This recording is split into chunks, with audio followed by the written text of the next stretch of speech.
ಯಾರ್ಯಾರು ಯೂಸರ್ ಇರ್ತಾರೋ ಅವ್ರಿಗೆ ಇನ್ಸ್ಟಾಲ್ ಮಾಡ್ಕೊಡ್ತೀವಿ. ಅಂಡ್ ಇದು ಡೀಪ್ ವೆಟ್ನೆಸ್ ಅಂತ ಏನು ಅಂದ್ರೆ ಎಲೆ ಮೇಲೆ ಮಂಜು ಬಿದ್ದಿದ್ದಾಗ ಅಥವಾ ಏನಾದರೂ ಹುಳ ಕೀಟ ಗೊತ್ತಾದಾಗ ಎಲೆಕ್ಟ್ರೋಮ್ಯಾಗ್ನೆಟಿಕ್ಸ್ ವೇವ್ ಮುಖಾಂತರ ನಮ್ಗೆ ತಿಳುವಳಿಕೆ ಬರುತ್ತೆ.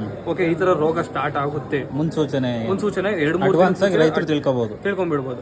ಅದಕ್ಕೆ ಏನ್ ಪೆಸ್ಟ್ ಸ್ಪ್ರೇ ಮಾಡ್ಬೇಕನ್ನೋದು ಸಹ ನಮ್ಮ ಅಪ್ಲಿಕೇಶನ್ ಅಲ್ಲೇ ಗೊತ್ತಾಗುತ್ತೆ. ಅಂಡ್ ಇದು ವಿಂಡ್ ಡೈರೆಕ್ಷನ್, ವಿಂಡ್ ಸ್ಪೀಡ್. ಯಾಕೆ ವಿಂಡ್ ಸ್ಪೀಡ್ ಅಂದಾಗ ನಾರ್ಮಲ್ ಆಗಿ ನಾವು ಯಾವಾಗಾದ್ರೂ ಸ್ಪ್ರೇ ಮಾಡ್ಬಿಡ್ತೀವಿ ಬೆಳಿಗ್ಗೆ ಹೊತ್ತು ಇಲ್ಲ ಸಂಜೆ ಹೊತ್ತು.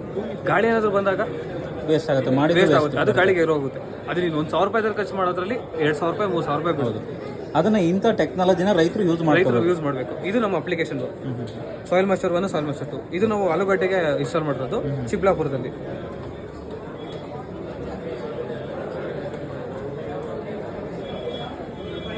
ಅಂಡ್ ಇದು ನೀವು ಕೇಳ್ಬೋದು ಎಷ್ಟು ಎಕರೆಗೆ ಒಂದು ಪ್ಲಾಟ್ ಆಗುತ್ತೆ, ಒಂದು ಎಕರೆಗೆ ಎಷ್ಟು? 5 ಎಕರೆ ಆಗಲಿ 10 ಎಕರೆ ಆಗಲಿ ಒಂದೇ ಪ್ಲಾಟ್ ಇದ್ದು ಒಂದೇ ತರ ಭೂಮಿ ಇದ್ದು ಒಂದೇ ಬೆಳೆ ಆಗಿದೆ. ಒಂದೇ ಸಗ್ಗು ಮತ್ತೆ ಬೇರೆ ಬೇರೆ ಕಡೆ ಇರುತ್ತೆ. ಅವಾಗ ಬೇರೆ ಇದ್ದಾಗ ನ್ಯೂರೋ ಅನ್ನೋದು, ಈ ನ್ಯೂರೋ ಅನ್ನೋದನ್ನ ಯೂಸ್ ಮಾಡ್ಬೋದು.